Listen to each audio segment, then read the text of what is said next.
Sarah Walpole from the UK. Let's remember that the reason that we're calling for cuts and addressing climate change in Copenhagen is because of human experience and well-being. So we need the health voice to be heard in Copenhagen. So I just want to put a message out, perhaps not just to those two on the stage, but to everyone here, something that you can all do in 30 seconds or in longer if you have the time. We need the health voice to be heard, and as far as I'm aware, at the moment, there's not enough mobilisation on that front. In the UK, we have an organisation called the Climate and Health Council, www.climateandhealth.org, and we're trying to bring together the health voice. We want people to sign our pledge, which is on our website. Not all of you come from the health background, but if you do, go to our website and sign it. If you don't, find a friend and get them to go to our website and sign it. And we want partners in other countries as well.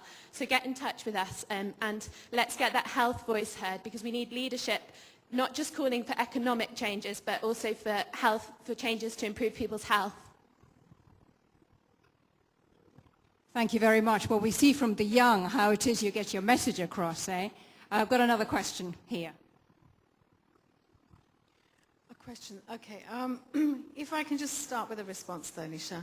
And that really is that you asked, okay, let's give some feedback to what we've heard so far.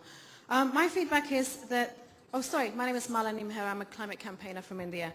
I've been working on climate issues for about 20 years now at Kyoto, along with yourself.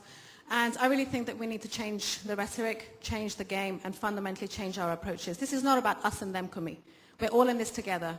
And what I want to see in my lifetime is the world at the United Nations reflected as the world that it is. I don't want a G77 and China, which has South Korea in it, which has countries which have $1 trillion foreign reserves, asking for the same kind of benefits as a Tanzania or a Haiti. I want the world to be recognized for what it is, and I want us to take responsibility instead of bleating that other people should do it, and it's about the rich versus the poor. In my country, and let's get practical about what needs to be done. In my country, for the first time, over 2 years ago, we started leading a national mobilization campaign to hold our politicians and negotiators to account for what they were doing in all of the COPs before. This is COP 15. There have been 14 years before this.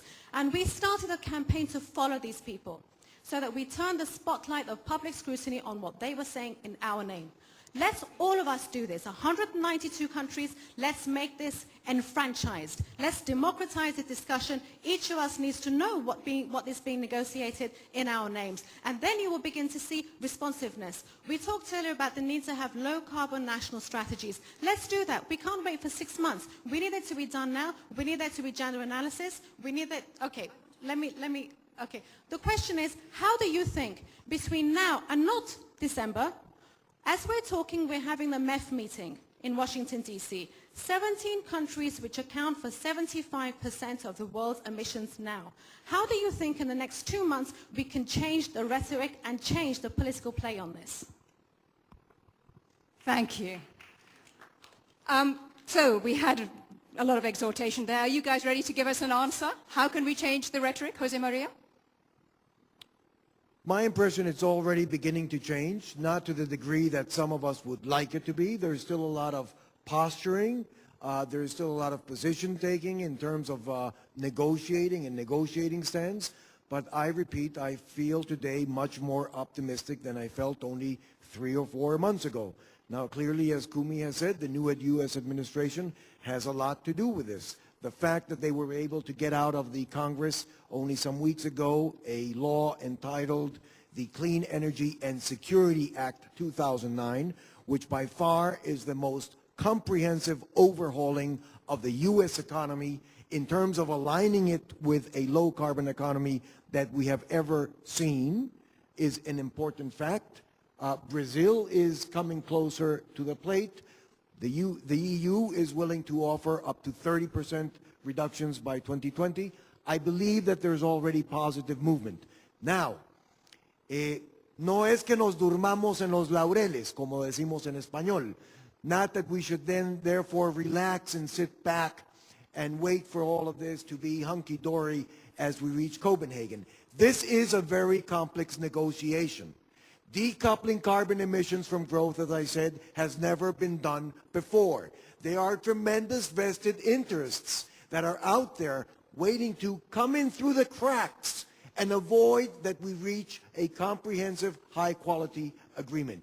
So we also have to find for interesting pressure points. And I will have a suggestion on pressure points, but let me first refer to the master of pressure points.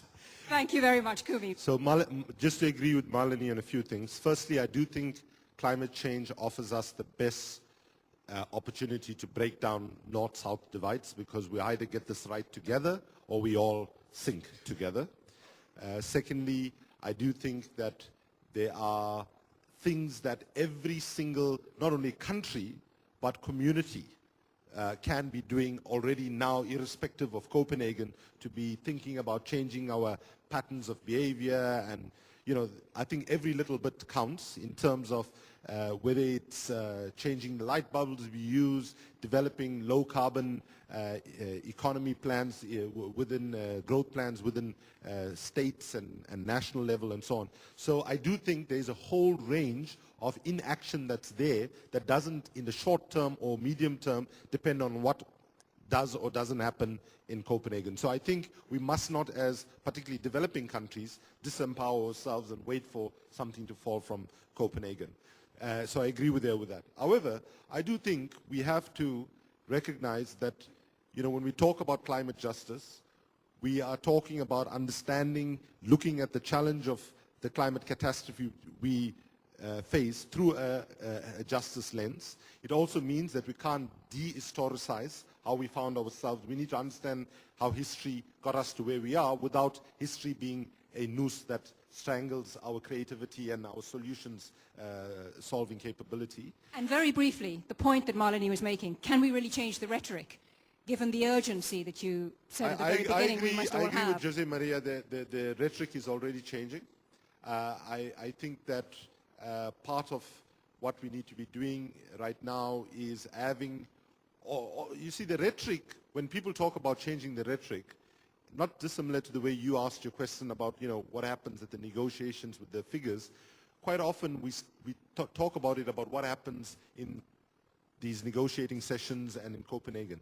But I think part of the rhetoric change that we need is how we actually change the discourse that we use to talk to people who are affected by giving them voice. One of the things that the Global Humanitarian Forum, together with you know, WWF, Greenpeace, and so on, Oxfam, as part of the global campaign for climate action, is doing now, looking to plan, is climate hearings. Yeah. You know, where people who are climate refugees, for example, or people who are paying. So I think that those kinds of activities that give, allow the eloquence of the poor and those that have been affected by climate change to also penetrate the public discourse is going to be critically important to change the discourse of the negotiators. Right, more voices, many more voices, and from here in the hall too.